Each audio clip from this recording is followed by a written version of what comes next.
नेपाळમાં રાજકાरणનું નવું યુગ। રાષ્ટ્રીય સ્વતંત્ર પાર્ટીના નેતા બાલેન્દ્ર શાહે દેશના નવા પ્રધાનમંત્રી તરીકે શપથ લીધા।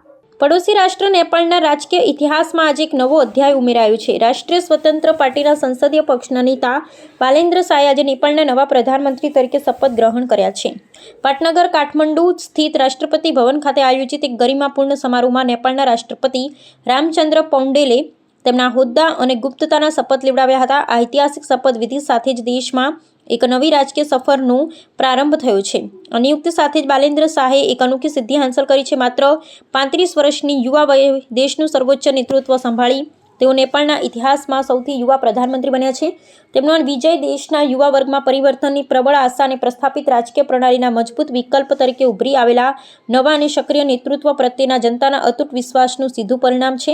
એક યુવા નેતાના હાથમાં દેશની ભાગદોડ આપતા નેપાળની જનતામાં અત્યારે ભારે ઉત્સાહ અને સકારાત્મક માહોલ સર્જાયો છે। જોકે નવા પ્રધાનમંત્રી સમક્ષ દેશની કથળતી આર્થિક સ્થિતિને મજબૂત કરવા, પારદર્શક વહીવટ પૂરો પાડવા અને રોજગારીની નવી તકોનું સર્જન કરવા જેવા અનેક ગંભીર પડકારો રહેલા છે। આગામી સમયમાં તેઓ પોતાના મંત્રીમંડળની રચના કરી દેશના સર્વાંગી વિકાસ માટે કઈ નવી નીતિઓ અમલમાં મૂકે છે તેના પર સમગ્ર રાષ્ટ્રની મીટ મંડાયેલી છે।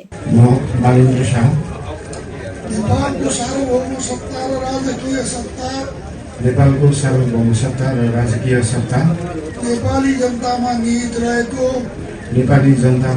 रहेको नेपालको संविधान प्रति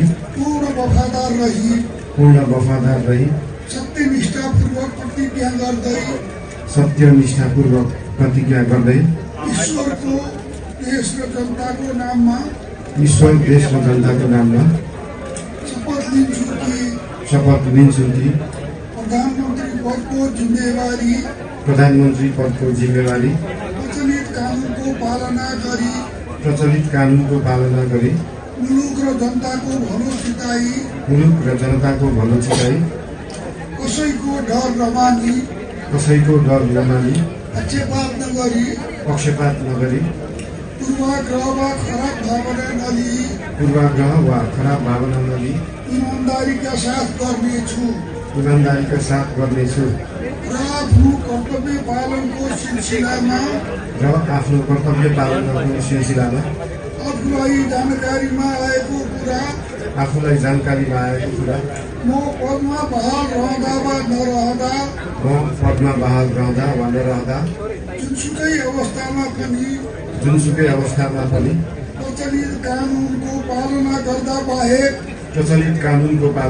बाहेक अरू अवस्थामा कुनै किसिमबाट पनि प्रकट वा